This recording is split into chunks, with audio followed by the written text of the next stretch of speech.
Montana Territory, 1874. The endless sky stretched above Hayden Shaw like a vast, empty promise as he rode through the scrubby foothills of the Bitterroot Mountains. At 26, he had already seen enough of the frontier to know its unforgiving nature. The West had taken his parents to fever, his brother to an Apache raid, and left him with a small cattle operation and a hardened heart. "Come on, Timber," he urged his dun-colored gelding forward, adjusting his well-worn Stetson against the late afternoon sun. The spring cattle drive was still 2 weeks away, and the handful of ranch hands he employed were busy preparing the herd. Hayden had taken the opportunity to check his northern fence line, a solitary task that suited his temperament. He was lean and strong, his frame hardened by years of frontier labor. Despite the trail dust, his clean-shaven face revealed handsome features, a strong jaw, keen hazel eyes, and a mouth that rarely smiled these days. His cotton shirt and leather vest showed signs of hard wear, but were meticulously maintained.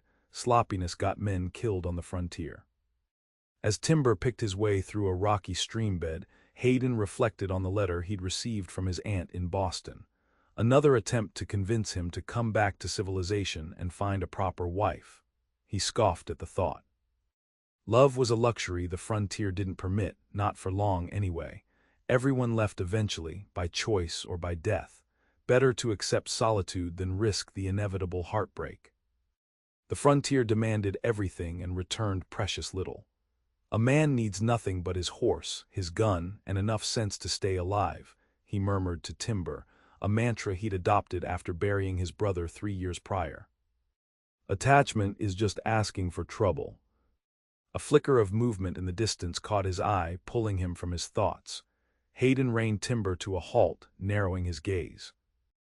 Through the scattered pines, something light-colored moved against the darker backdrop of the forest. Instinctively, his hand moved to the Colt revolver on his hip. As he watched, the shape emerged from the tree line, a woman, stumbling more than walking, her dress torn and dirty. She seemed to be fighting to stay upright, weaving unsteadily across the rocky terrain. "What in God's name?" Hayden kicked Timber into motion, covering the distance quickly. As he approached, the woman looked up, her eyes widening with a mixture of fear and desperate hope. She took 2 more unsteady steps before collapsing to her knees. Hayden dismounted in one fluid motion, approaching cautiously. The frontier had taught him that even the most innocent-looking situations could be traps. "Ma'am, are you hurt?" he called, keeping a reasonable distance. She lifted her face, and despite the dirt and exhaustion, Hayden was struck by her beauty. She couldn't be more than 20 years old, with delicate features framed by disheveled blonde hair that had once been pinned up, but now fell in tangled waves around her shoulders.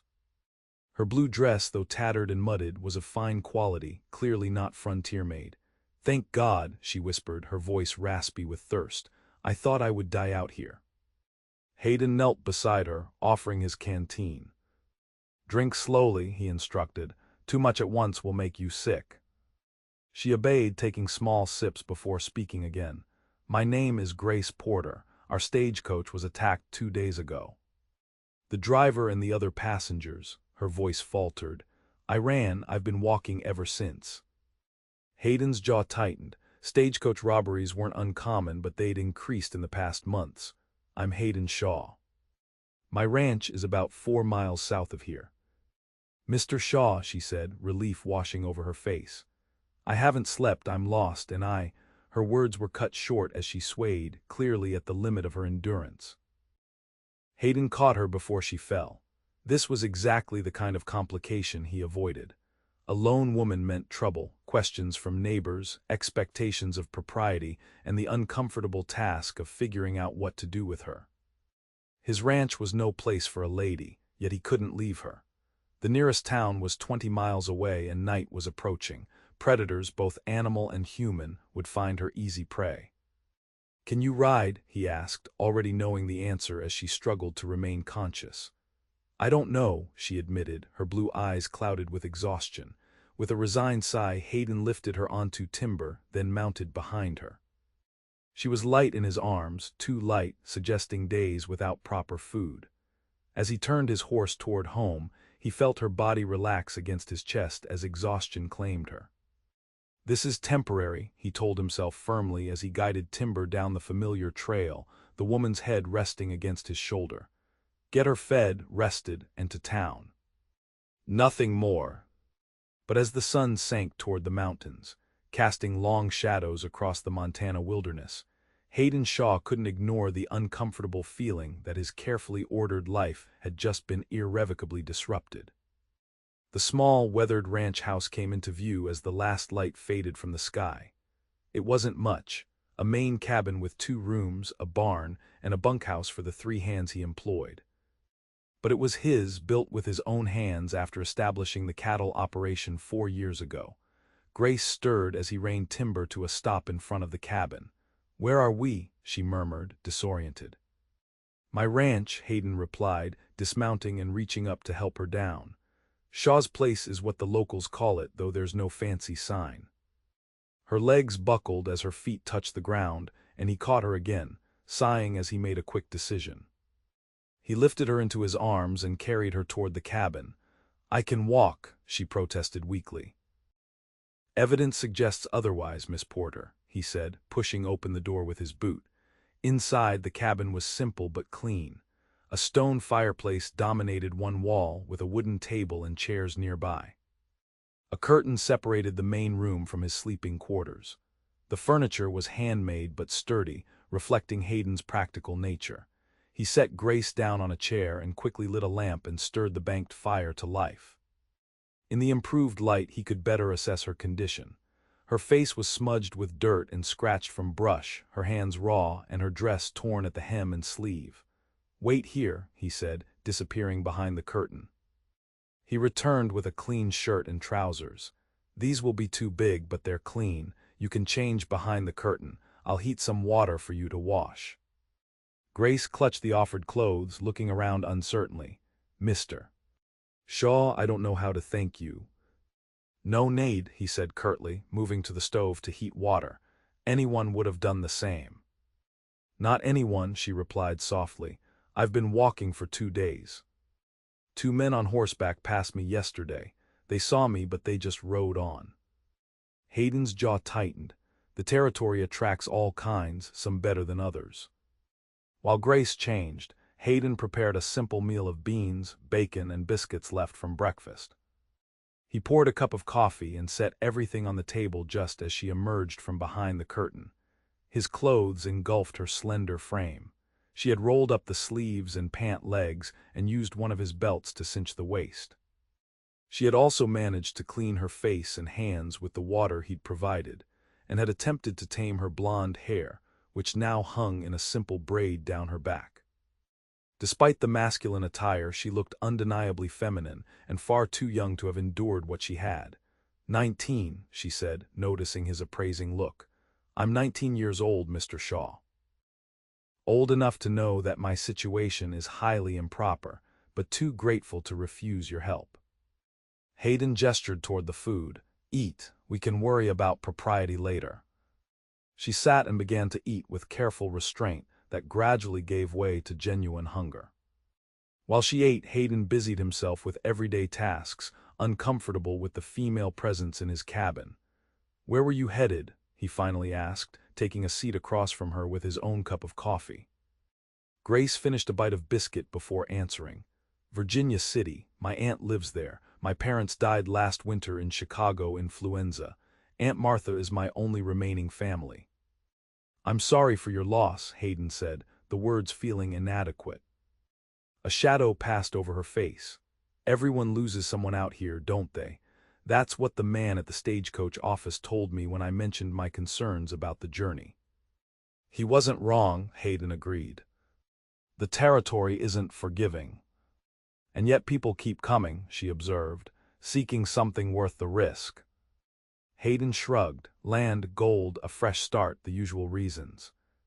"What was yours?" Her direct question caught him off guard. He hesitated, unused to personal conversations.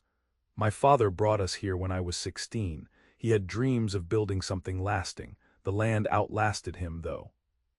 Grace's expression softened with understanding. "I'm sorry."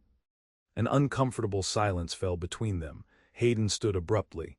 You should rest. You can take my bed for tonight. Tomorrow I'll take you to town. Town, she echoed, suddenly alarmed. Helena. It's the closest settlement with a proper hotel. From there, you can arrange transportation to Virginia City. Grace set down her fork. Mr. Shaw, I have no money. The robbers took everything, my luggage, my purse. I have nothing but what I'm wearing. She gestured at his borrowed clothes with a mirthless laugh. Hayden hadn't considered this complication. The sheriff might be able to help. There must be some fund for travelers in distress. Perhaps, she said, though she sounded doubtful. Or perhaps I could work to earn my passage. Do you need help here? I'm not afraid of hard work. No, Hayden said quickly, too quickly. The last thing he needed was this young woman taking up residence at his ranch.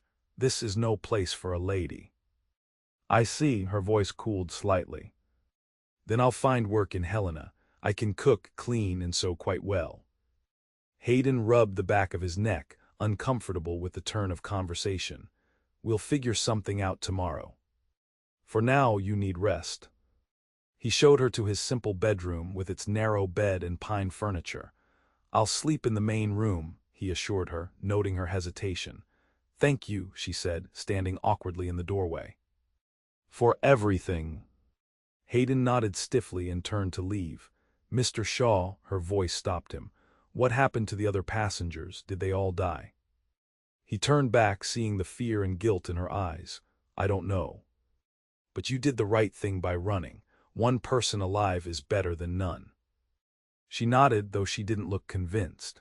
As he closed the door behind him, Hayden felt the weight of unwanted responsibility settle on his shoulders. Grace Porter was exactly the kind of complication his solitary life didn't need. Young, vulnerable, and stirring uncomfortable feelings of protectiveness he'd long ago buried. Just until tomorrow, he reminded himself, spreading a blanket on the floor near the fireplace. Then she's the town's problem. But as he lay awake, listening to the night sounds of the Montana wilderness, Hayden couldn't shake the feeling that Miss Grace Porter would not be so easily removed from his life. Morning arrived with pale sunlight filtering through the cabin's windows. Hayden had risen before dawn, as was his habit, and had already fed the horses and checked on the cattle nearest the house. When he returned to the cabin, Grace was awake and had somehow managed to make the sparse kitchen produce the smell of fresh coffee and frying bacon. I hope you don't mind, she said, glancing up from the stove. I wanted to be useful. In the morning light, with her hair neatly braided and her face fresh from washing, she looked even younger than she had the night before. The borrowed clothes still engulfed her frame, but she had managed to make them appear almost presentable. Not at all, Hayden replied, removing his hat and hanging it on a peg by the door, though you didn't need to. I've always found that keeping busy helps when life becomes overwhelming, she said simply, turning back to the stove. And I wanted to repay your kindness, even in this small way. Hayden washed his hands at the basin by the door, studying her surreptitiously. There was a quiet dignity in the way she moved, despite her circumstances. Most city women would have been hysterical after such an ordeal, but Grace Porter showed a resilience that impressed him despite himself. They ate breakfast together, an oddly domestic scene that made Hayden increasingly uncomfortable. He wasn't used to sharing meals or conversation, yet Grace seemed determined to draw him out. Have you lived alone long? She asked, pouring more coffee into his cup. 3 years, he answered. Since my brother died. I'm sorry, she said, her expression genuinely sympathetic. Was it illness? Hayden shook his head. Apache raid. He was helping a neighboring ranch move cattle. Grace absorbed this information silently.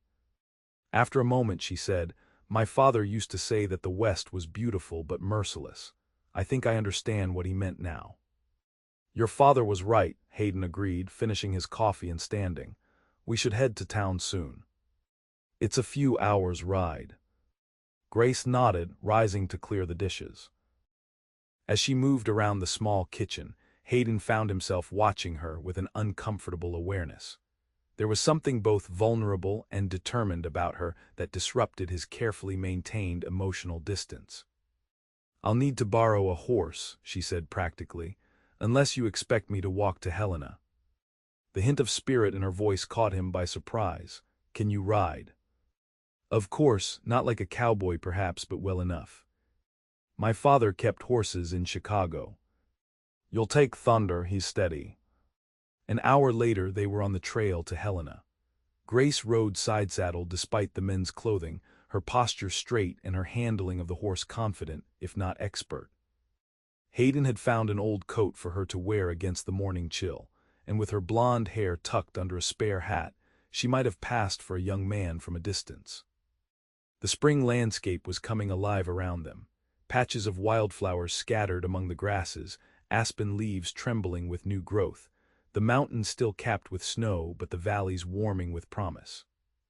Under different circumstances, it might have been a pleasant ride. "Your land is beautiful," Grace commented as they crossed a small stream. "How many acres do you have?" 640. "A full section. That seems enormous." Hayden shrugged. "It's modest by Montana standards. Some ranches run to thousands of acres." "And you manage it alone, with only 3 ranch hands." "It's enough for now. I run about 200 head of cattle." Grace absorbed this information thoughtfully. It must be a hard life. "It's a life," Hayden replied, "better than most alternatives." They rode in silence for a while, each lost in their own thoughts. The trail narrowed as it wound through a stand of pines, forcing them to ride single file. As they emerged into a small clearing, Hayden reined timber to an abrupt halt, raising his hand to signal Grace to stop. Ahead, where the trail crossed another stream, 3 riders had stopped to water their horses. Something about their positioning, spread out, watching all approaches, triggered Hayden's instincts for danger. "Stay behind me," he murmured to Grace, whose face had gone pale. "What is it?" she whispered. "Not sure, but those men are too interested in watching the trail for my liking." As if confirming his suspicions, one of the men straightened in his saddle and pointed in their direction. The others turned to look, their postures changing from casual to alert. Hayden made a quick assessment. The clearing offered no cover, and turning back would only invite pursuit through the forest, where they could easily be ambushed. Better to face whatever was coming head-on. "Follow my lead," he told Grace. "If trouble starts, you ride hard for that ridge." He nodded toward a rocky outcropping to the east. "Don't stop until you reach Helena." "I won't leave you," she protested. "You will if I say so," he replied firmly. "I didn't drag you out of the wilderness yesterday to lose you today." Before she could respond, he urged timber forward at a steady walk. Grace followed, her face set in a determined mask that didn't quite hide her fear. The 3 men at the stream made no move to leave as Hayden and Grace approached. They were rough-looking individuals, unshaven, dusty from the trail, with the hard eyes of men who lived outside the law. The leader, a tall man with a scar running down one cheek, straightened as they drew near. "Morning," Hayden called, keeping his tone neutral while his hand rested near his revolver. "Morning," the scarred man returned, his eyes moving from Hayden to Grace with obvious interest. "Fine day for a ride." "It is," Hayden agreed, stopping timber a cautious distance away. "We're headed to Helena."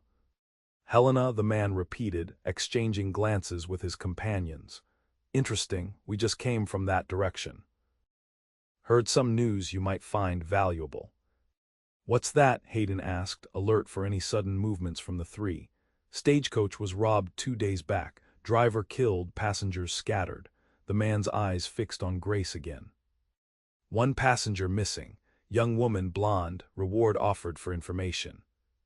Grace stiffened in her saddle, and Hayden shifted slightly to place himself more directly between her and the strangers.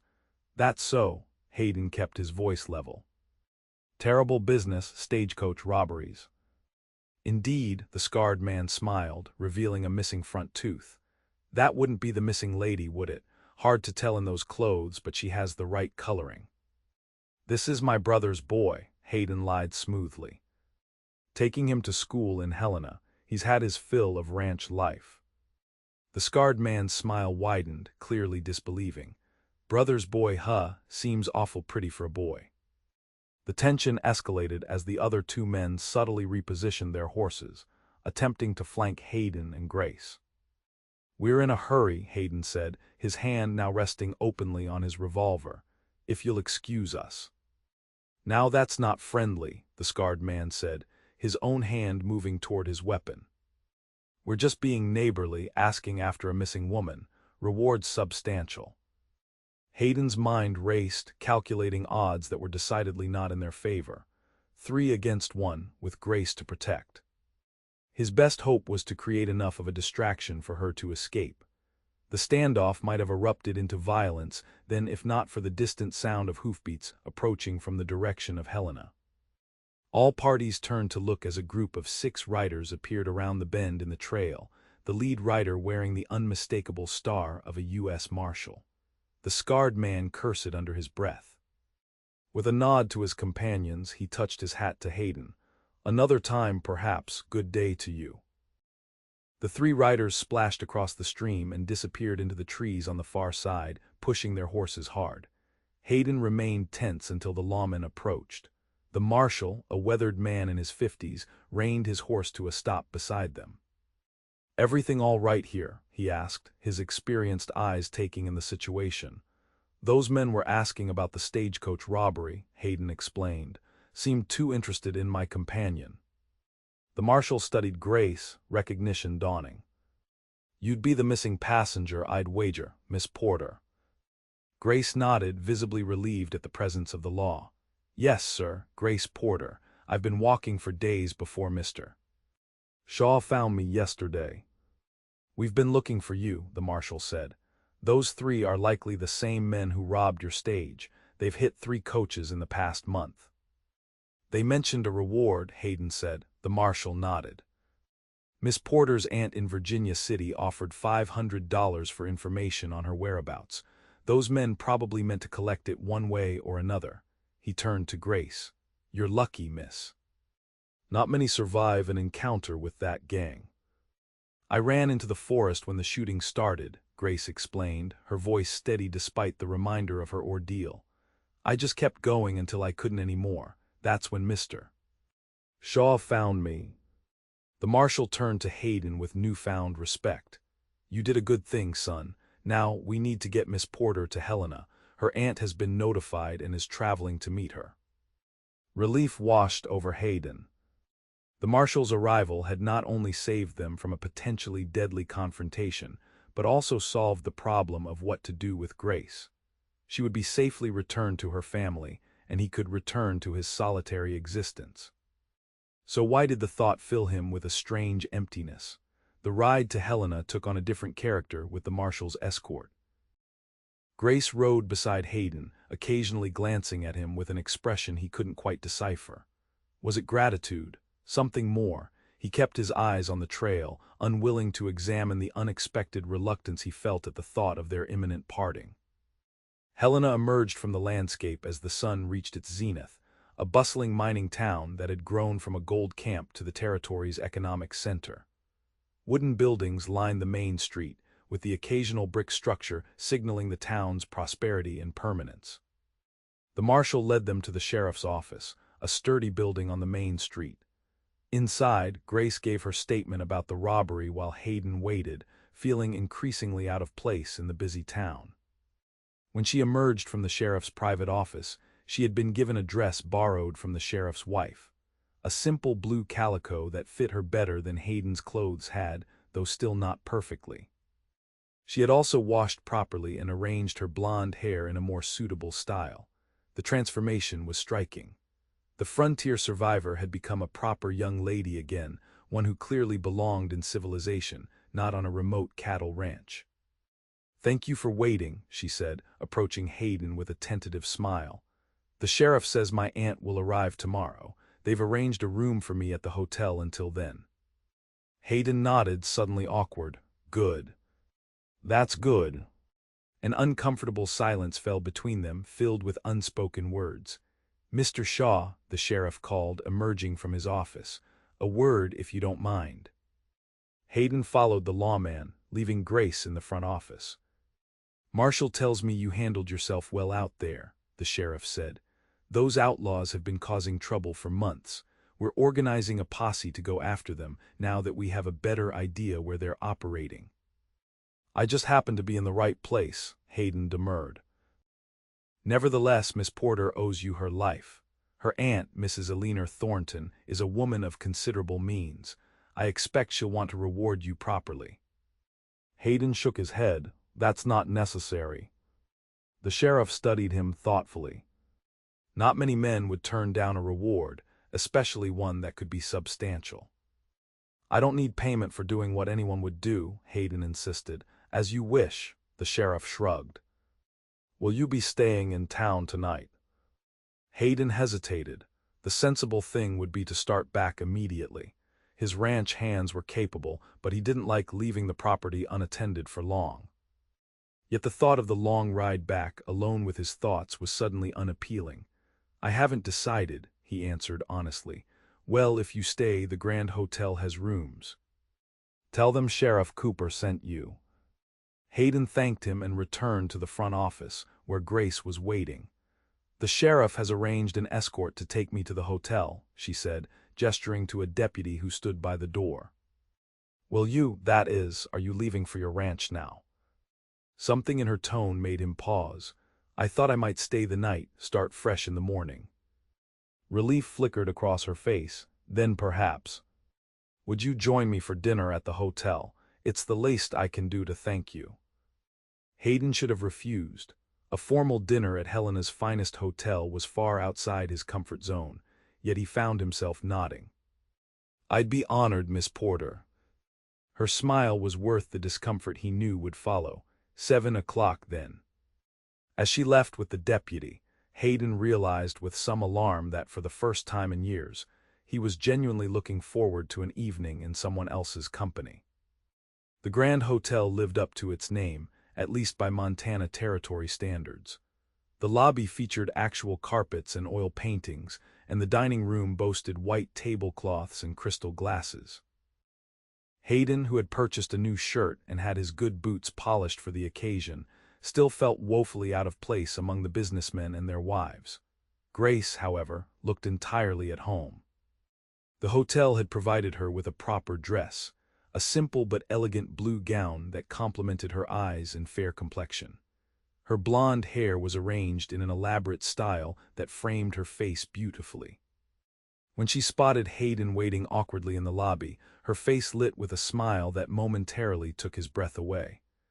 Mr. Shaw, she greeted him, approaching with the perfect posture of a well-bred young lady. You look quite handsome this evening.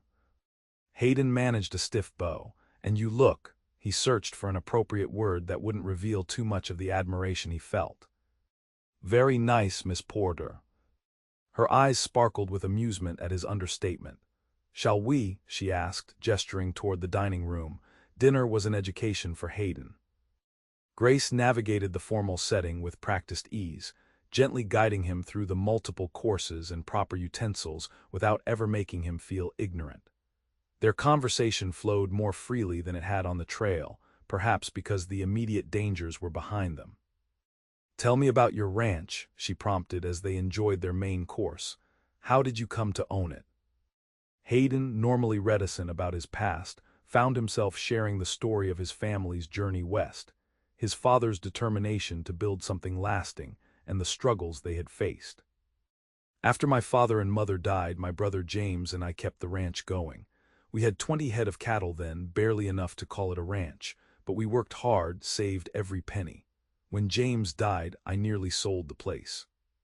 Couldn't see the point of it anymore. What changed your mind? Grace asked softly. Hayden considered the question. Stubbornness, maybe. Or knowing that walking away would mean everything my family sacrificed was for nothing. He shrugged, uncomfortable with the personal direction of the conversation. What about you? What awaits you in Virginia City? Grace's expression clouded slightly. Aunt Martha has arranged a position for me as a teacher at the local school. She believes it will be a suitable occupation until... She hesitated. Until, Hayden prompted. Until I marry, she finished, a hint of resignation in her tone. That is the expected path after all. Is that not what you want?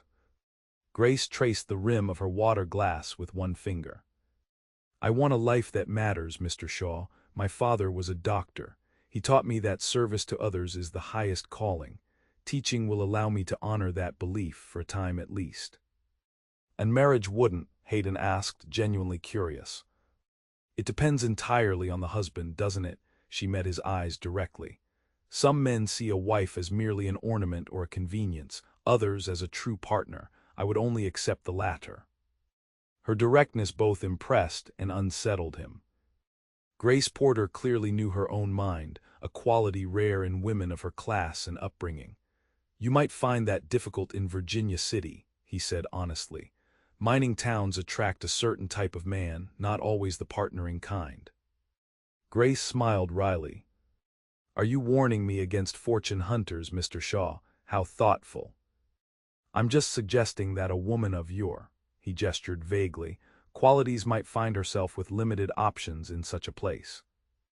My qualities, she echoed, amusement dancing in her eyes. And what qualities would those be? Hayden realized he had walked into conversational quicksand. Intelligence, independence, beauty, he added, the last word escaping before he could censor it. A light blush colored her cheeks. Thank you. Though I suspect those very qualities might make me less appealing to men seeking a traditional wife. Their loss, Hayden said simply. The moment stretched between them, filled with unspoken possibilities that Hayden refused to acknowledge. He was saved from further personal revelations by the arrival of dessert. As they finished their meal, Grace suddenly asked, "Will you come tomorrow, when my aunt arrives? I would like her to meet the man who saved my life." The request caught him off guard. I should get back to my ranch, he demurred. Disappointment flickered across her face. Of course, you have responsibilities. Yes, he agreed, ignoring the unexpected regret her disappointment stirred in him. Cattle don't feed themselves. Their parting at the hotel staircase was awkward, neither quite knowing how to end an evening that had somehow transcended the circumstances of their meeting. Thank you for dinner, Hayden said formally. Thank you for my life, Grace countered. It seems an uneven exchange. On impulse, Hayden took her hand and bowed over it, a gesture he had seen gentlemen perform but had never attempted himself. Safe journey to Virginia City, Miss Porter. I hope you find what you're looking for there. Her fingers tightened briefly around his. And you, Mr. Shaw, I hope you find what you need, even if it's not what you think you want. Before he could puzzle out her meaning, she had ascended the stairs, leaving Hayden with the unsettling feeling that Grace Porter had somehow seen through the careful walls he had built around his heart. He should have left Helena at first light. That had been his plan. Yet as morning broke over the bustling town, Hayden found himself lingering, inventing reasons to delay his departure. He told himself it was responsible to check his tack thoroughly, to purchase supplies while he was in town. But the truth, which he refused to examine too closely, was that he couldn't bring himself to leave without seeing Grace one last time. The stagecoach carrying Eleanor Thornton arrived at noon. Hayden watched from across the street as a formidable woman in expensive traveling clothes descended, immediately taking charge of the situation with an air of authority that suggested she was accustomed to command. He should leave now, he thought. Grace would be safely in her aunt's care, his responsibility ended. Yet his feet carried him toward the hotel where he knew the reunion would take place. The lobby was crowded when he entered. Grace stood with her aunt near the front desk, their heads bent in conversation. When she looked up and saw him, her face brightened in a way that sent an unwelcome warmth through his chest. "Mr. Shaw," she called, beckoning him over. "Aunt Eleanor, this is the man I told you about, the one who saved me." Eleanor Thornton was a handsome woman in her 50s, with shrewd eyes that assessed Hayden thoroughly as he approached. "Mr. Shaw," she said, extending a gloved hand.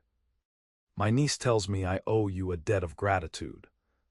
"No debt, ma'am," Hayden replied, uncomfortable with the formal gratitude. "Anyone would have done the same." "I think not," Mrs. Thornton disagreed. "The sheriff tells me you refused a reward. That speaks to your character, young man." Hayden shifted awkwardly, unused to praise. Miss Porter was in trouble, Helping was the right thing to do. Nevertheless, the older woman continued, I insist on expressing my appreciation. Perhaps you would join us for luncheon before we depart for Virginia City. Hayden glanced at Grace, whose hopeful expression made refusal difficult. I would be honored, ma'am. Luncheon was a more formal affair than Hayden had anticipated. Mrs. Thornton questioned him thoroughly about his background, his ranch, and his future plans. She was clearly a woman accustomed to evaluating people and situations, and Hayden felt like a horse being assessed at auction. 600 acres is a respectable holding, she commented when he described his ranch. Though cattle prices have been unstable lately, have you considered diversifying, perhaps horses? I've thought about it, Hayden admitted, surprised by her knowledge of frontier economics. Good horses fetch a higher price, but they require more specialized care. True, but the army is always in need of quality mounts. A government contract provides stability that the cattle market lacks. Their conversation continued in this vein, with Mrs. Thornton displaying a surprisingly detailed understanding of ranching operations. Grace contributed occasionally, but mostly observed the exchange with evident interest. As the meal concluded, Mrs. Thornton made an unexpected proposal. Mr. Shaw, I've been considering a small investment in Montana ranching. Would you be amenable to showing me your operation before we continue to Virginia City? It would only delay our journey by a day or two. Hayden nearly choked on his coffee. My ranch isn't much to look at, ma'am. Certainly not worth your time if you're considering an investment. On the contrary, Mrs. Thornton replied smoothly. I prefer to invest in operations with potential rather than those already established. It provides better returns. Besides, Grace tells me your land is particularly beautiful. After her ordeal, I think a few days of peace in the countryside would be beneficial, don't you? Hayden looked to Grace, who was studiously examining the tablecloth, a faint blush coloring her cheeks. Had this been her suggestion? And if so, why? The thought that she might want to see him again, to see his home again, stirred feelings he had no business entertaining. If you're certain, he said cautiously, I would be happy to host you both. Excellent, Mrs. Thornton declared, as if the matter had been settled from the beginning.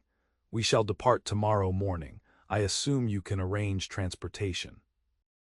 And just like that, Hayden found himself agreeing to bring two proper ladies to his bachelor's ranch, a place utterly unprepared for female visitors, let alone one as particular as Eleanor Thornton appeared to be.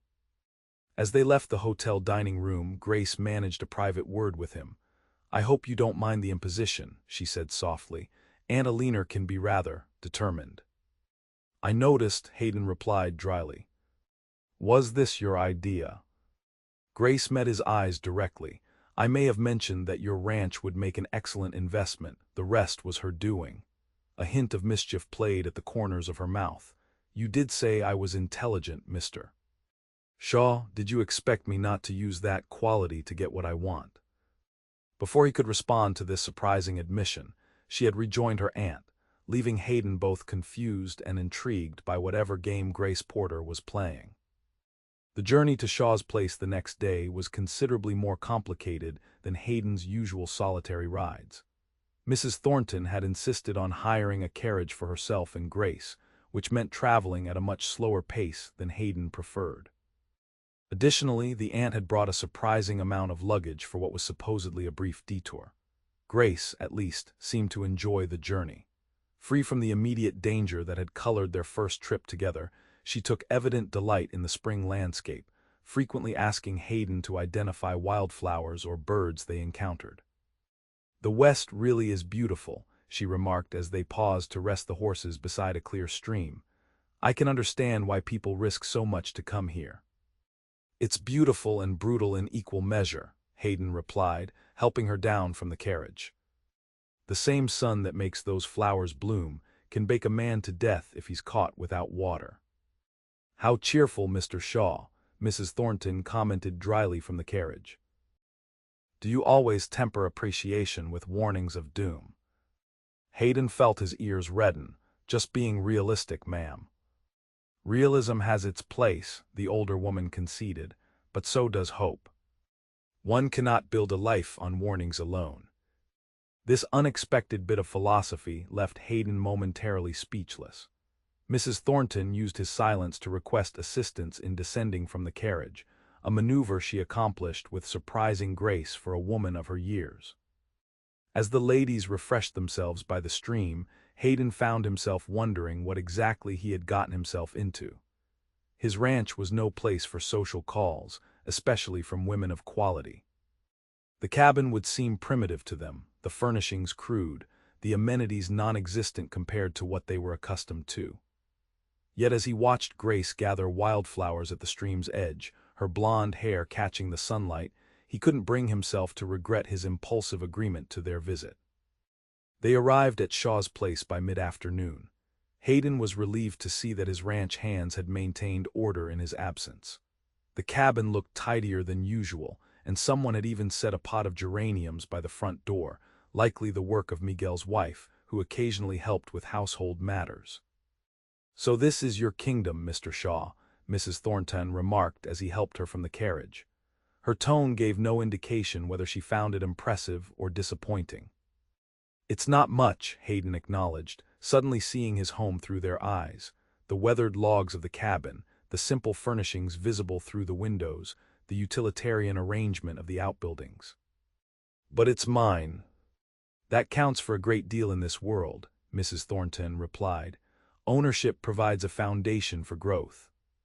Grace had already wandered toward the corral, where several horses watched her approach with curious eyes. "They're beautiful," she called, extending a hand to a chestnut mare who stretched her neck over the fence. "That's Copper," Hayden said, joining her, "best cutting horse on the place." "She has kind eyes," Grace observed, gently stroking the mare's nose. The simple interaction, Grace's evident delight in the horse, the animal's immediate trust in her, stirred something in Hayden he thought long buried. A longing for connection, for sharing the simple pleasures of his life with someone who might appreciate them. He shook off the feeling quickly. "Let me show you to the cabin. It's not what you're used to, but—" "It will be perfectly adequate, I'm sure," Mrs. Thornton interrupted, approaching with the determined stride of a general surveying a battlefield. "Grace and I have both endured far less comfortable accommodations in our travels." The cabin's interior presented a challenge. With only 2 rooms, the main living area and Hayden's bedroom, accommodating 2 female guests required some creativity. "You ladies will take the bedroom," Hayden insisted. "I'll bunk with my hands." Mrs. Thornton inspected the bedroom with a critical eye. "Quite rustic but clean. We shall manage admirably, won't we, Grace?" "Of course," Grace agreed, though Hayden caught the concern in her eyes as she assessed the modest accommodations. "I'll have Miguel's wife bring some extra linens," he offered, "and perhaps help with whatever else you might need." He gestured vaguely, uncomfortable with the particulars of feminine requirements. "That would be most appreciated, Mrs. Thornton said. "Now, perhaps you might show us your operation. I'm particularly interested in your water rights and grazing arrangements." The remainder of the afternoon was spent touring the ranch. To Hayden's surprise, Mrs. Thornton asked detailed, knowledgeable questions about his cattle, his breeding program, and his plans for expansion. Grace, too, showed genuine interest, particularly in the horses and the natural beauty of the land. As twilight approached, they returned to the cabin to find that Miguel's wife, Consuela, had prepared a substantial dinner and arranged the bedroom more suitably for female occupation. The transformation was impressive: fresh curtains at the window, a colorful quilt on the bed, even a vase of wildflowers on the simple dresser. "Your employee's wife is a treasure, Mrs. Thornton commented as they sat down to a meal that far surpassed Hayden's usual fare. "Have you considered hiring her permanently?" "She prefers to maintain her own home," Hayden explained, "but she helps when needed. Miguel is my best hand, been with me since I started." "Loyalty is valuable," Mrs. Thornton observed, "in employees and in all relationships." The evening passed more pleasantly than Hayden had expected. After dinner they sat on the small porch, watching the sunset paint the distant mountains in shades of gold and purple. Mrs. Thornton, surprisingly, produced a silver flask from her handbag and accepted Hayden's offer of coffee, enhanced with its contents.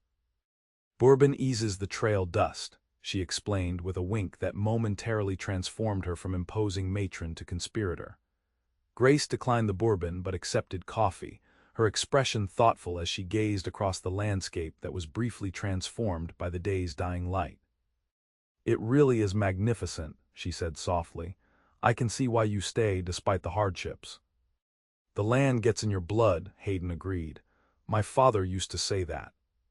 I didn't understand until after he was gone." "And you've been alone here since your brother died?" Mrs. Thornton asked. "No thought of finding a wife to share the burden?" The blunt question caught Hayden off guard. He was acutely aware of Grace's attention, though she pretended to be absorbed in the sunset. "The right woman would need to be uncommonly hardy," he replied carefully, "and willing to accept the isolation. That's a rare combination." "Rarer than you might think," Mrs. Thornton countered. "Many women possess strength that circumstances have never allowed them to demonstrate. Take my niece, for example." "Anna Leaner," Grace protested softly. "No, my dear, let me continue, Mr. Shaw may see only a city-bred young lady when he looks at you, but I see the child who survived scarlet fever at 7, who learned to ride despite a vicious fall that broke her arm, who nursed both parents through their final illness without faltering." The older woman's voice softened with evident pride. "Silk on the outside, steel within.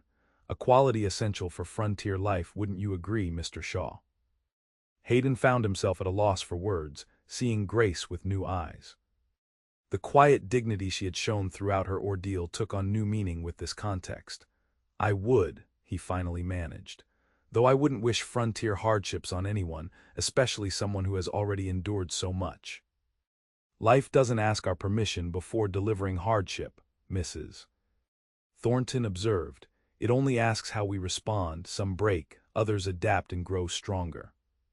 The conversation shifted to less personal topics after that, but Hayden found his thoughts returning to Mrs. Thornton's words. Silk and steel. It was an apt description of Grace Porter, one that challenged his assumptions about city women and their suitability for frontier life. As the ladies retired for the night, Grace paused in the doorway. "Thank you for sharing your home with us, Mr. Shaw. It's even more beautiful than I remembered." Something in her tone suggested she meant more than the landscape. Hayden found himself speechless as she disappeared into the bedroom, leaving him with uncomfortable questions about feelings he had long ago decided to avoid. The next morning dawned clear and cool, with the promise of a perfect spring day. Hayden rose before dawn, as was his habit, and was surprised to find Grace already awake, sitting on the porch with a shawl wrapped around her shoulders. "You're up early," he commented, joining her with a cup of coffee. "I wanted to see the sunrise," she explained. "We don't get views like this in Chicago." They sat in companionable silence as the first rays of sun touched the mountains, gradually illuminating the valley below. The moment felt strangely intimate, sharing this daily miracle that Hayden usually witnessed alone. "Will you return to Chicago after Virginia City?" he asked, breaking the silence. Grace considered the question. "I don't know. There's nothing for me there now, except memories. Aunt Alina would have me stay with her permanently, but—" Hayden prompted when she hesitated. "But I'm not sure Virginia City is where I belong either." She turned to face him directly. "What about you? Will you always stay here?"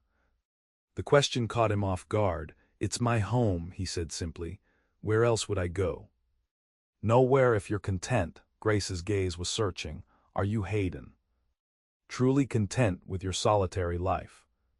His given name on her lips created an unexpected intimacy that both alarmed and pleased him. "I've made my peace with it," he answered carefully. "That's not the same as contentment." Before he could formulate a response, Mrs. Thornton emerged from the cabin, immaculately dressed despite the rustic surroundings. "Good morning," she greeted them. "I trust I haven't interrupted anything significant." "Just watching the sunrise, Aunt Alina," Grace replied, though her eyes lingered on Hayden's face a moment longer. The day proceeded with more ranch business. Mrs. Thornton expressed interest in seeing the grazing lands, so after breakfast, Hayden saddled horses for all of them. Grace, to his surprise, requested to ride astride rather than side saddle. "It's more practical for trail riding," she explained, accepting the spare denims and shirt he offered with practical determination. When she emerged from the cabin in men's clothing for the second time since they'd met, Hayden was struck by how naturally she adapted. Despite the improper attire, she maintained her inherent grace and femininity. They rode to the high pasture where most of the cattle were grazing, a journey of several miles through increasingly beautiful country. Grace proved to be a capable rider, handling her mount with quiet confidence over the sometimes challenging terrain. At the top of a ridge overlooking the valley, they stopped to rest the horses. The view was spectacular, rolling grasslands dotted with cattle, the silver ribbon of a creek winding through the valley, mountains rising majestically in the distance. "This is the heart of my operation," Hayden explained, pointing to the creek. "Water writes to that stream and the spring that feeds it. Without water, land is worthless in Montana." Mrs. Thornton nodded approvingly. "You've chosen well. The natural boundaries would make expansion logical to the north and east." "That's my thinking," Hayden agreed, impressed by her assessment, "though the neighboring property to the east isn't for sale. Old man Cartwright would die before selling his claim." "Everyone has a price," Mrs. Thornton commented. "It's simply a matter of discovering what it is." As they continued their tour, Hayden found himself watching Grace's reactions to his land, pleased by her evident appreciation of its beauty and potential. She asked intelligent questions about the cattle operation and seemed genuinely interested in the everyday workings of ranch life. By mid-afternoon, they had returned to the cabin. Mrs. Thornton, declaring herself fatigued by the ride, retired for a rest, leaving Hayden and Grace to themselves. "Would you show me the horses again?" Grace requested. "I'd like to get to know them better." They walked to the corral, where several horses approached the fence curiously. Grace had brought apple slices from the kitchen, which she now offered to the eager animals. "You have a way with them," Hayden observed as Copper gently took an apple piece from her palm. "I've always loved horses," Grace replied. "My father taught me to ride when I was 6. He said there was no finer feeling in the world than the partnership between horse and rider." "Your father sounds like a wise man." "He was," a shadow crossed her face. "He would have loved this place. The openness, the honesty of it." Hayden leaned against the corral fence. "The frontier isn't for everyone. It takes a certain kind of person to see the beauty in its harshness." "People like you," Grace said, studying his face. "It suits you, this life, I can see that now." "And what about you, Miss Porter?" Hayden asked, the question emerging before he could reconsider it. "Does the frontier suit you?" Her eyes held his for a long moment. "I think it might," she said softly, "given the chance." The moment stretched between them, charged with unspoken possibilities. Hayden found himself acutely aware of her presence, the subtle floral scent that somehow persisted despite their dusty ride, the way the afternoon sun highlighted the gold in her hair, the unexpected strength in her delicate hands as she stroked Copper's neck. "Mr. Shaw," the call from the direction of the cabin broke the moment. One of his ranch hands was approaching at a trot. "Rider coming in, says there's trouble." Hayden straightened, instantly alert. "Get back to the cabin," he told Grace. "Stay with your aunt." She nodded, immediately understanding the potential danger. As she hurried toward the cabin, Hayden strode to meet the approaching ranch hand. "What is it, Miguel?" "Man from the Peterson place," Miguel reported. "Says those outlaws from the stagecoach robbery hit their ranch this morning. Stole horses, burned a barn. They're headed this way."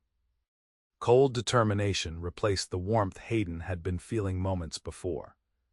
"How many?" "4 or 5, he thinks. Peterson's boy was hurt bad trying to stop them." Hayden's mind raced, calculating options. "Get the rifle from my room. Tell Johnson to bring the shotgun from the bunkhouse. We'll set up near the creek bend. It's the most likely approach." As Miguel hurried to follow orders, Hayden returned to the cabin, where Grace and Mrs. Thornton were waiting anxiously. "What's happening?" Grace asked, her face pale but composed. "Those men from the stagecoach robbery," Hayden explained tersely. "They've hit a neighboring ranch and may be headed this way." Mrs. Thornton's expression hardened. "Looking for Grace, no doubt, the reward. Or revenge for her escape," Hayden agreed grimly. "Either way, we need to prepare." To his surprise, Mrs. Thornton opened one of her traveling cases and removed a small Derringer pistol. "I never travel unarmed," she explained, noting his raised eyebrows. "The frontier has taught me caution, if nothing else." "Can you shoot?" he asked Grace. She nodded. "My father taught me. Though I've never fired at a person." "Let's hope you won't have to today." Hayden retrieved his spare revolver from a drawer and handed it to her. "Stay inside, away from the windows. If anyone other than me or my men tries to enter, don't hesitate." Grace accepted the weapon with steady hands, checking that it was loaded with practiced movements that confirmed her claim of familiarity. "Be careful," she said softly as Hayden prepared to leave. The simple words carried weight beyond their literal meaning. Hayden nodded, suddenly aware that he had more to lose today than just cattle or horses. "I will," he promised. The next hour passed in tense preparation. Hayden and his 3 ranch hands positioned themselves strategically around the property, covering the most likely approaches. The Peterson hand had continued toward town to alert the sheriff, but help would be hours away at best. As the sun began its descent toward the mountains, Hayden spotted movement in the distance, riders approaching from the east, moving at a steady pace that suggested confidence rather than caution. 4 of them, Miguel confirmed from his position nearby. "Same ones from the stream crossing, I think." Hayden studied the approaching riders through his field glasses. The man with the scarred face was indeed among them, riding slightly ahead of the others with the arrogance of someone unaccustomed to resistance. "Let them get closer," Hayden instructed. "We want them committed before we show ourselves." The outlaws followed the creek bed just as Hayden had predicted. When they were within 200 yards of the main house, he stepped from behind a large boulder, rifle raised. "That's far enough," he called, his voice carrying clearly in the still afternoon air. The riders pulled up sharply, the scarred man raising his hand to halt his companions. For a tense moment, no one moved. "We're just passing through," the scarred man called back, his voice falsely friendly. "No need for weapons, neighbor." "You burned Peterson's barn," Hayden replied. "Shot his boy. That's not the action of men just passing through." The outlaw's posture changed, dropping the pretense of civility. "That's unfortunate business. Nothing to do with you unless you're harboring something that belongs to us." "Nothing here belongs to you," Hayden stated firmly. The man smiled coldly. "The girl, the one from the stagecoach, we know she's here. Hand her over and we'll leave your place standing." "The lady is under my protection," Hayden said, his voice carrying the unmistakable promise of violence if challenged. "And the protection of the law, a U.S. Marshal is already on his way from Helena." This was a bluff, but the outlaws had no way of knowing that. The scarred man conferred briefly with his companions. $500 is the reward," he called back. "We'll split it with you." "Fair deal." "Not interested in your kind of deal," Hayden replied. "Turn around and ride out. That's the only offer you'll get from me." The standoff continued for another tense moment. Then the scarred man's hand moved suddenly toward his holster. Hayden fired first, his rifle shot striking the ground directly in front of the lead horse, causing it to rear in panic. In the same instant, Miguel and the other hands revealed their positions, weapons trained on the outlaws. "Next shot won't miss," Hayden warned. "We've got you surrounded. 4 of us, 4 of you, but we've got the high ground and better cover." The scarred man's face contorted with fury as he struggled to control his frightened horse. "This isn't over," he snarled. "That girl's cost us too much to walk away from." "She's not a cost," Hayden replied, his voice hard. "She's a person under my protection. Remember that when you're deciding your next move." For a moment it seemed the outlaws might charge despite the odds. Then one of the men spoke urgently to the leader, gesturing toward the western horizon. Hayden risked a glance in that direction and felt a surge of relief. A cloud of dust in the distance suggested riders approaching, likely the sheriff's posse. The scarred man saw it too. With a final venomous glare at Hayden, he wheeled his horse around. "Another time," he called before spurring his mount into a gallop, his companions following close behind. Hayden maintained his position until the outlaws disappeared from sight, then signaled his men to remain vigilant.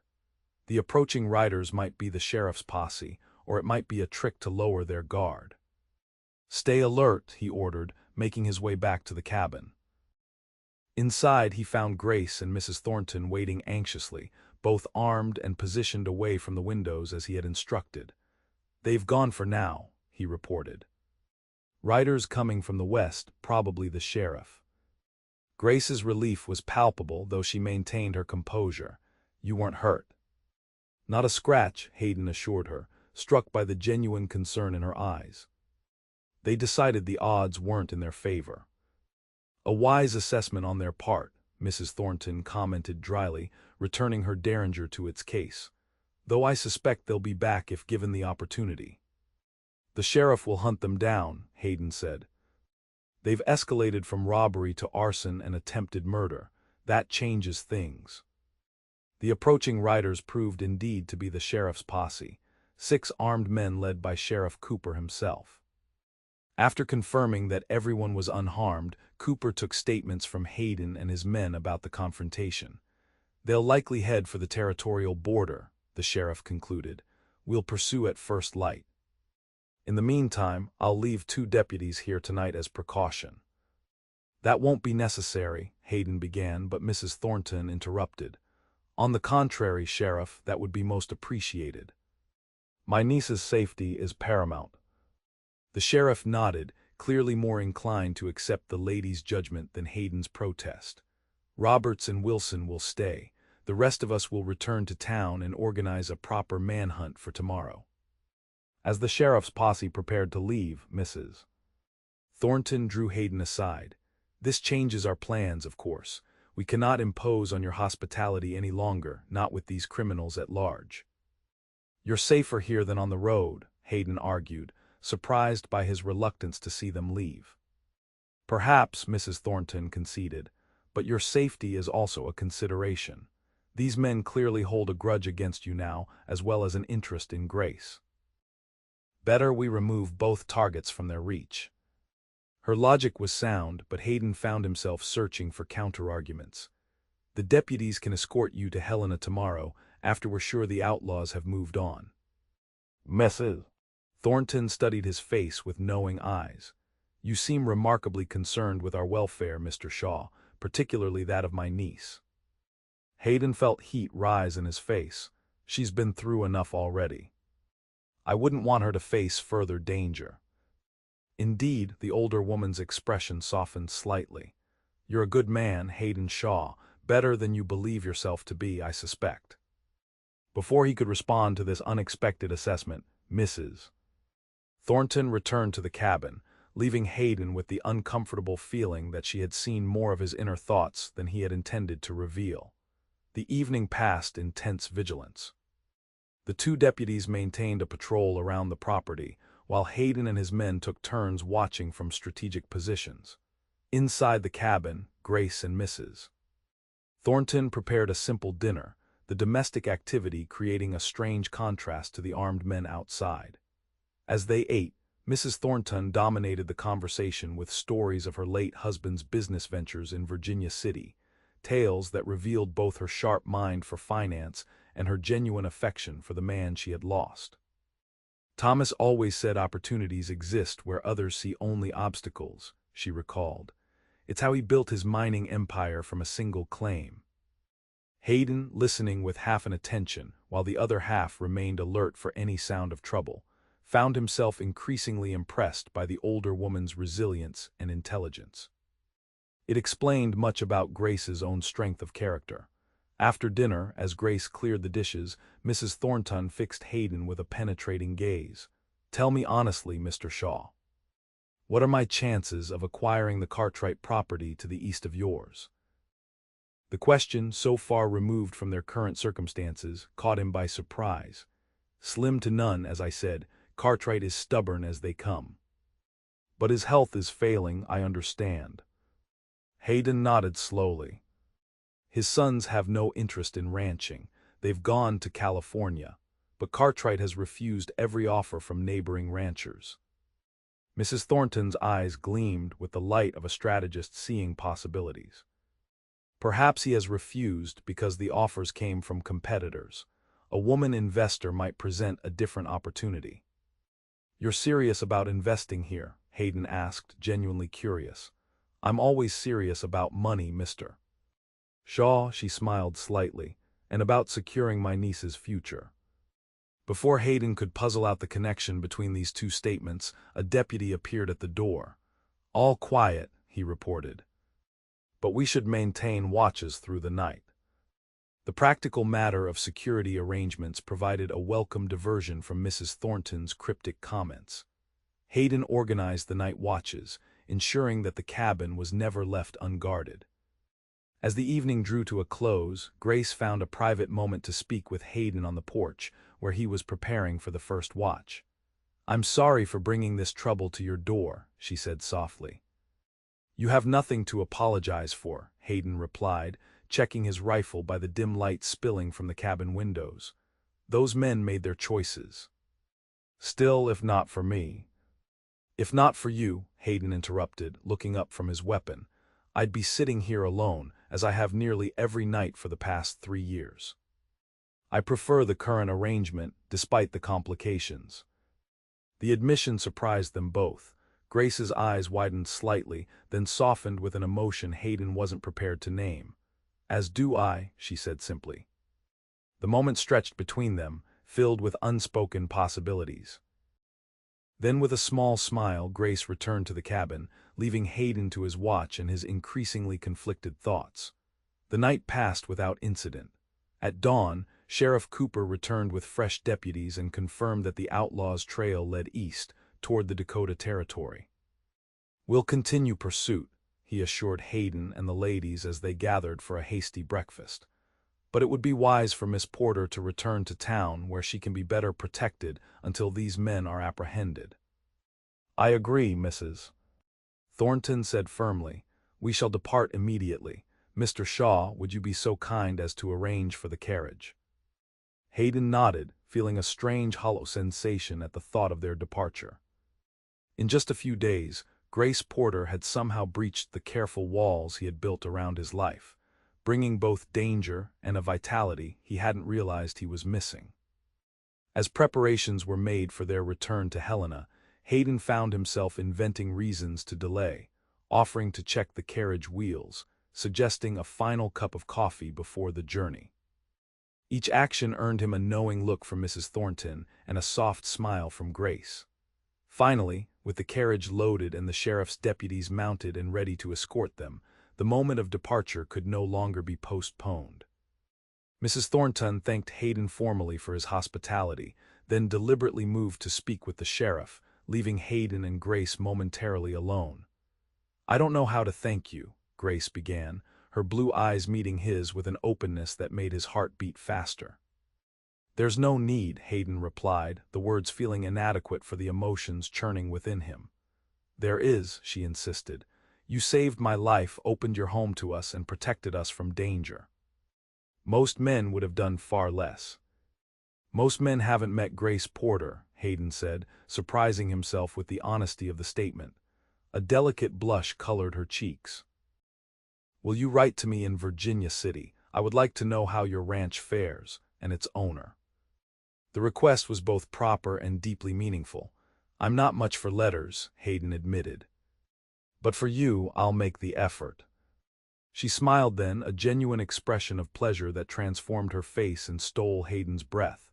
On impulse, he reached for her hand, holding it carefully in his own. "Be safe," he said quietly. "And know that you'll always have a place here, should you ever need it." "Thank you, Hayden," she replied, his given name on her lips creating an intimacy that felt both new and somehow inevitable. For a moment it seemed she might say more, but Mrs. Thornton's voice calling her name broke the connection. With a last smile and a gentle squeeze of his hand, Grace joined her aunt in the carriage. As the small procession moved away from the ranch, she looked back once, raising her hand in farewell. Hayden watched until the carriage disappeared from sight, an unfamiliar ache in his chest. Only then did he notice Miguel standing nearby, a knowing expression on his weathered face. "Nice lady," the ranch hand commented, "both of them." "Yes," Hayden agreed, unable to articulate the complex emotions Grace's departure had stirred in him. "You going after her?" Miguel asked bluntly. Hayden turned to his friend in surprise. "What?" "The señorita, you care for her? No, any fool can see it." "It's not that simple," Hayden protested. "She has a life waiting in Virginia City." "Plans, expectations." Miguel shrugged. "Plans change, but only if someone gives reason to change them." With that piece of wisdom, the ranch hand returned to his duties, leaving Hayden to consider possibilities he had never allowed himself to imagine before. The days following Grace and Mrs. Thornton's departure passed in a strange blur for Hayden. He threw himself into ranch work with renewed vigor, exhausting himself physically in an attempt to quiet the thoughts that plagued him when idle. Miguel and the other hands exchanged knowing glances but said nothing directly, respecting their employer's privacy while accommodating his sudden drive for improvements.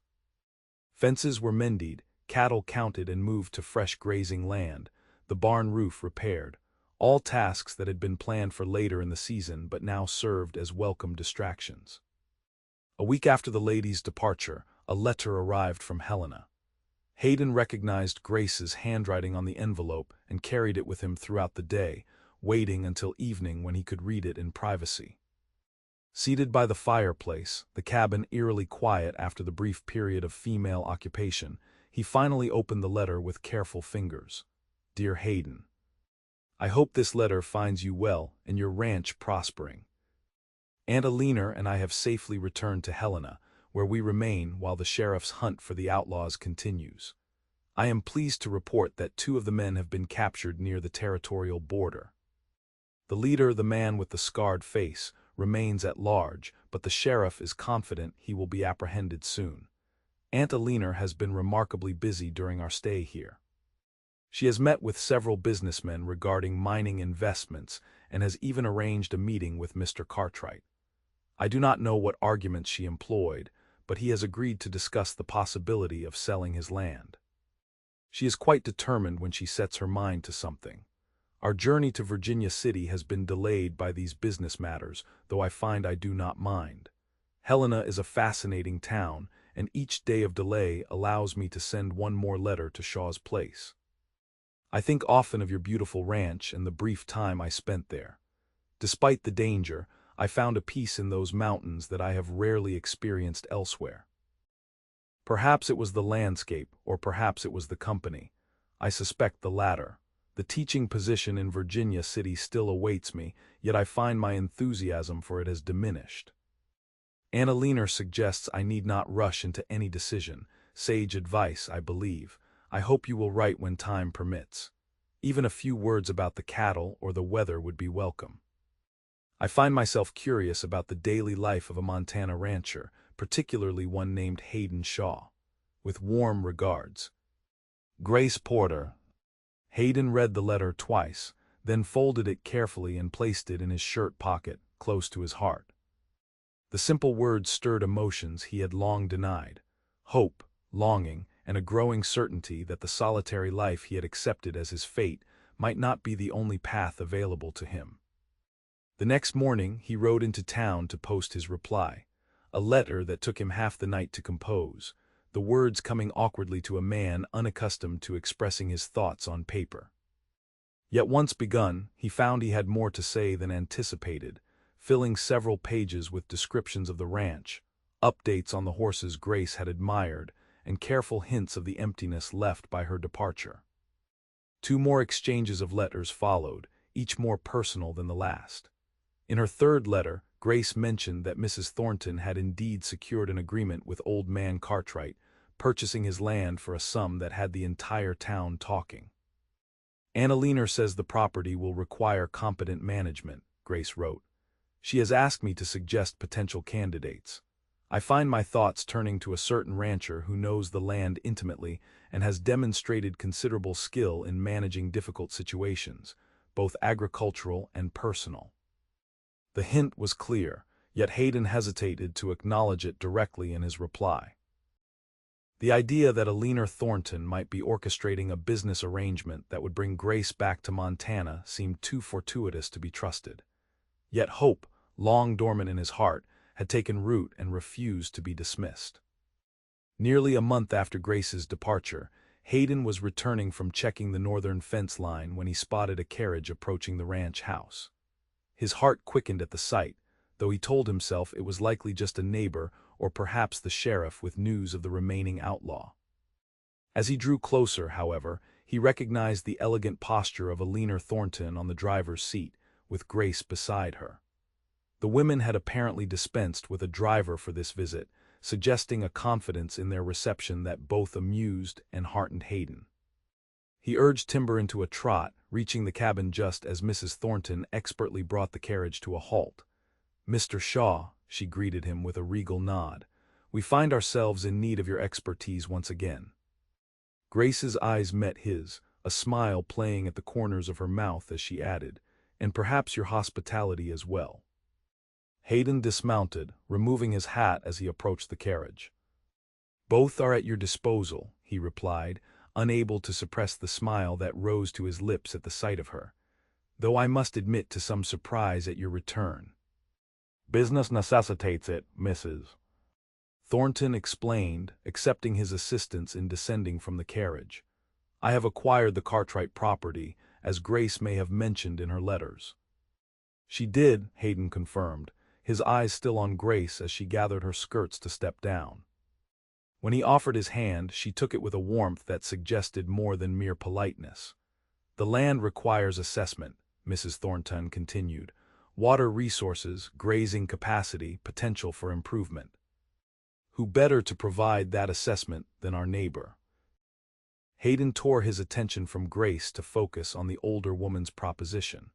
"I'd be happy to advise you, Mrs. Thornton, though I'm not sure why you'd make the journey yourself rather than hiring a land agent."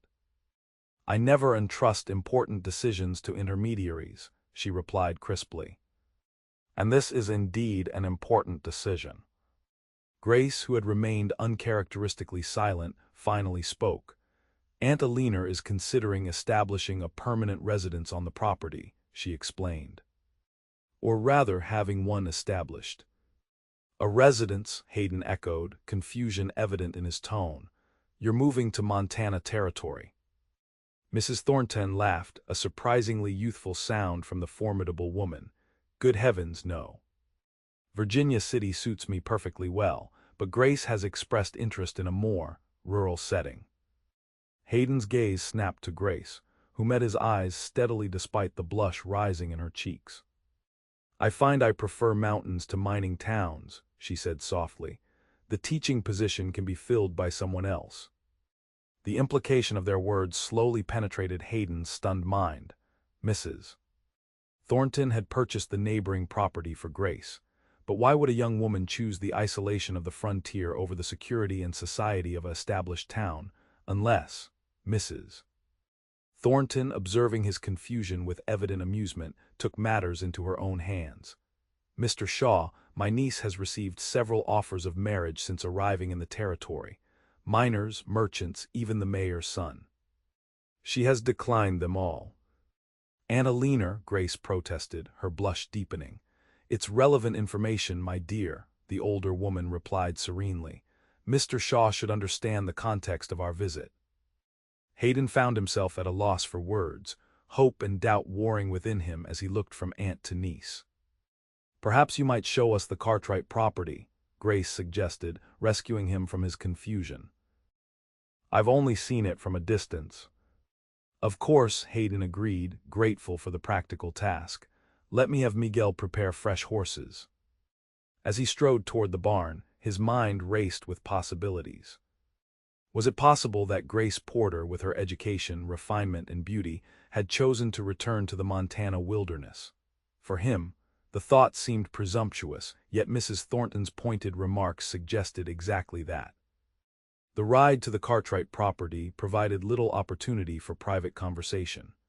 Mrs. Thornton maintained a steady stream of questions about the land, its capacity, and potential improvements.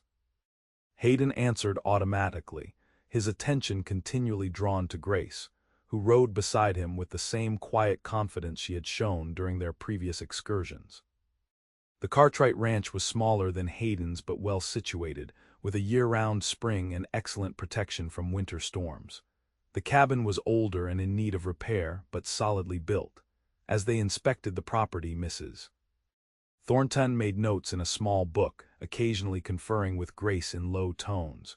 By late afternoon, they had completed a thorough survey of the land. As they prepared to return to Shaw's place, Mrs. Thornton announced her intention to remain at the Cartwright cabin to make further notes. "Grace can assist you in returning the horses," she stated, her tone brooking no argument. "I shall expect you both for dinner in 2 hours." The transparent maneuver might have been amusing, if not for the significance of the private conversation. It was clearly intended to facilitate. Hayden and Grace rode in silence for several minutes after leaving Mrs. Thornton, each seemingly gathering courage for what needed to be said. "Your aunt is not subtle," Hayden finally observed, a hint of wry humor in his voice. Grace laughed, the sound carrying on the clear mountain air. "Subtlety has never been Aunt Alina's strong suit. She prefers direct action." "A quality you seem to share," Hayden noted, guiding his horse closer to hers as the trail widened. "Perhaps." Grace met his eyes, her expression turning serious. "Though in matters of the heart, I find directness more difficult." The simple statement hung between them, an invitation and a challenge. Hayden took a deep breath, knowing that his next words would alter the course of both their lives. "Since you left," he began, "I've found myself thinking of you constantly. The ranch feels empty without your presence. I had convinced myself that solitude was my fate, that attachment only led to loss. But you've made me question everything I thought I knew." Grace's eyes never left his face as he spoke, her expression softening with each word. "I have no right to ask anything of you," Hayden continued. "Your life in Virginia City would be easier, more comfortable." "But not happier," she interrupted gently, "not without you." The simple declaration struck Hayden like a physical blow, momentarily robbing him of speech. They had stopped their horses now, facing each other on the quiet trail. "Are you certain?" he finally managed. "The frontier is harsh, unforgiving. The life I can offer is nothing like what you've known." "The frontier has already shown me its harshness," Grace replied. "But it has also shown me its beauty, its honesty, and the kind of man it produces." Her eyes held his steadily. "I would rather face whatever hardships come with you than enjoy comfort without you." Hayden dismounted in one fluid motion, then reached up to help Grace from her horse. As her feet touched the ground, he kept his hands at her waist, unwilling to break the connection between them. "I love you, Grace Porter," he said simply, the words he had never expected to speak flowing naturally now that the moment had arrived. "I think I have since I found you in the foothills. I just didn't recognize it until you were gone." Grace's smile was radiant as she reached up to touch his face. "And I love you, Hayden Shaw, enough to trade Virginia City for Montana territory if you'll have me." "If I'll have you," Hayden repeated incredulously. "Grace, you honor me beyond words." With gentle reverence, he lowered his head to hers, their lips meeting in a kiss that began tentatively but quickly deepened with the release of long-restrained emotion. When they finally parted, both were breathless, their faces flushed with more than the mountain air. "I believe," Grace said with a mischievous smile, "that there is a question you should ask me, Mr. Shaw. One that my aunt is expecting to hear answered when we return." Hayden laughed, feeling lighter than he had in years. "Your aunt has had this plan from the beginning, hasn't she?" "Not the beginning," Grace corrected. "But certainly since our first dinner at the Grand Hotel. She said she recognized the look in your eyes, the same one my Uncle Thomas wore when he first met her." "A perceptive woman," Hayden admitted. Then with sudden solemnity, he He took both of Grace's hands in his and dropped to one knee on the mountain trail. "Grace Porter, will you do me the extraordinary honor of becoming my wife? Of building a life with me on this frontier that has claimed both our hearts?" "Yes," she answered without hesitation, joy illuminating her face. "Yes, with all my heart." As he rose to embrace her, sealing their engagement with another kiss, Hayden Shaw realized that the false belief he had clung to for so long, that the frontier permitted no lasting attachments, no true connections, had been thoroughly dispelled by the woman in his arms. The wilderness that had taken so much from him had, in the end, given him something infinitely more precious. A love strong enough to tame the Wild West, at least in the hearts of two people who had found each other against all odds. 2 months later, the Shaw Ranch bore little resemblance to the bachelor establishment it had been in spring. The cabin had been expanded with a new bedroom and a proper kitchen. Curtains hung at the windows, a flower garden bloomed near the front door, and the sound of Grace's laughter filled the previously silent evenings. They had been married in Helena, with Mrs. Thornton presiding over the arrangements with characteristic efficiency. The ceremony was small but dignified, attended by the few neighbors Hayden counted as friends and several of Mrs. Thornton's business associates. The Cartwright property had indeed become Grace's dowry, effectively doubling the size of their ranch and securing its future prosperity. Hayden had initially protested the extravagant gift, but Mrs. Thornton had silenced his objections with her usual directness. "Consider it an investment in my niece's happiness," she had stated firmly, "and in the Shaw family's future generations." Now, as summer yielded to the first hints of autumn, Hayden stood on the porch of their home, watching Grace return from her daily ride. She handled Copper with the ease of an experienced horsewoman, having claimed the mare as her own soon after their marriage. "The north pasture is looking good," she called as she dismounted.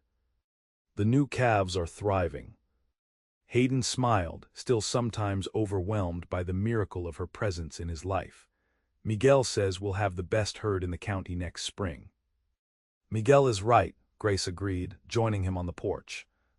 "Though I suspect he's biased in favor of his employer." "Our employee," Hayden corrected, drawing her into his arms. "Partner in all things, remember." She laughed, rising on tiptoe to kiss him. "How could I forget? You remind me daily." Their embrace was interrupted by the arrival of Miguel's youngest son, who rode up with the day's mail from town. "Letter for Mrs. Shaw," the boy announced, handing Grace an envelope bearing her aunt's distinctive handwriting. As Grace read the letter, her expression grew increasingly animated. "Aunt Alina is coming to visit next month," she reported. "And she brings news. The last of the stage robbers has been captured in Dakota Territory. The Scarred Man." "Good," Hayden said with genuine satisfaction. "That chapter is finally closed." "She also says," Grace continued, a hint of mischief in her eyes, "that she expects to find evidence of her investment's future prosperity when she arrives." "Future prosperity," Hayden repeated, puzzled. "The cattle are doing well, and with the new grazing land." Grace laughed, taking his hand and placing it gently against her still flat stomach. "A different kind of investment, my love." Comprehension dawned slowly, then all at once. "Grace, are you saying—" "Yes," she confirmed, her eyes shining with joy. "In the spring, Shaw's place will have a new inhabitant, smaller than a calf but likely more demanding." Hayden lifted her into his arms, spinning her around as laughter and tears mingled in their celebration. The news completed a transformation he would have thought impossible a year ago. From a solitary man convinced that love had no place on the frontier, to a husband and soon-to-be father building a family and a legacy on the land he loved. As he held Grace close, the vastness of the Montana sky seemed to embrace their small ranch, no longer a place of isolation, but the center of an expanding circle of love and connection. The frontier, with all its harshness and beauty, had brought them together against impossible odds, proving that even in the wildest places, the human heart could find its home.